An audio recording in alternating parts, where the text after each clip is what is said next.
কাউকে এমনি এমনি মারে, কাউকে কোনো স্বামীকে কেউ এমনি এমনি মারে, অত্যাচার আর সহ্য করার ক্ষমতা হয় না। স্বামীকে খুনের কথা প্রকাশ্যে এভাবেই কবুল করলেন এই মহিলা। 12 বছর আগে বর্ধমান থানা এলাকার বেচারহাটের বাসিন্দা শ্যামল দের সঙ্গে বিয়ে হয়েছিল নমিতার। তাদের 10 বছরের একটি ছেলেও রয়েছে।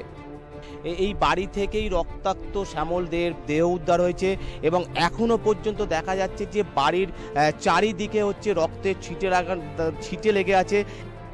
স্থানীয় সূত্রের খবর, প্রায়ই এই দম্পতির মধ্যে অশান্তি হতো। রবিবার রাতে তা চরমে ওঠে। অভিযোগ, বচসা ও হাতাহাতির পর স্ত্রীর গলা টিপে ধরেন শ্যামল। তখনই একটি হাতুড়ি নিয়ে স্বামীর মাথায় মারেন নমিতা। রক্তাক্ত অবস্থায় তিনি লুটিয়ে পড়েন।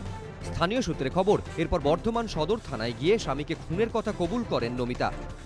নমিতার যা বক্তব্য ছিল যে ওই মহিলাটা ওই শ্যামলকে ব্ল্যাকমেলিং করে টাকা পয়সা নিচ্ছে, তারপরে হচ্ছে ঘরে কোনো জিনিসপত্র গ্যাস থেকে শুরু করে সবই শেষ হয়ে গেছে, তো ওই সব দিচ্ছে না, এই নিয়ে কথা কাটাকাটি হচ্ছিল যে সব টাকা ওইখানে দিয়ে আসছে। এই নিয়ে অশান্তি হতে হতে কথা কাটাকাটি হতে হতে প্রথমে শ্যামলদের নমিতাকে মারধর করে এবং তার গলা টিপে ধরার পরে সে বাঁচার তাগিতে হাতুড়ি বা রড জাতীয় কিছু একটা নিয়ে সজোরে শ্যামলের মাথায় আঘাত করে। কিন্তু কেন এই খুন? উঠে আসছে বিবাহ বহির্ভূত সম্পর্কের তত্ত্ব।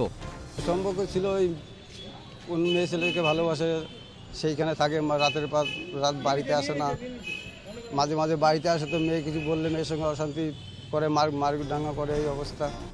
খুনের কথা কবুল করার পর অভিযুক্ত স্ত্রীকে গ্রেফতার করে পুলিশ।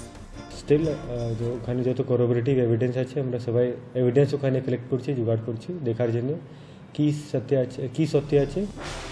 শনিবার একই ধরনের ঘটনার সাক্ষী হয় উত্তর 24 পরগনার হাসনাবাদ। স্ত্রীকে কাটারি দিয়ে কুপিয়ে খুন করার পর অস্ত্র নিয়ে থানায় গিয়ে আত্মসমর্পণ করেন স্বামী। সেক্ষেত্রে উঠে এসেছিল বিবাহ বহির্ভূত সম্পর্ক। বারাসতে হৃদয়পুরে স্ত্রীর বিবাহ বহির্ভূত সম্পর্কের জেরে সম্প্রতি নৃশংসভাবে খুন হতে হয়েছে ভ্রমণ সংস্থার ম্যানেজার অনুপম সিংহকে।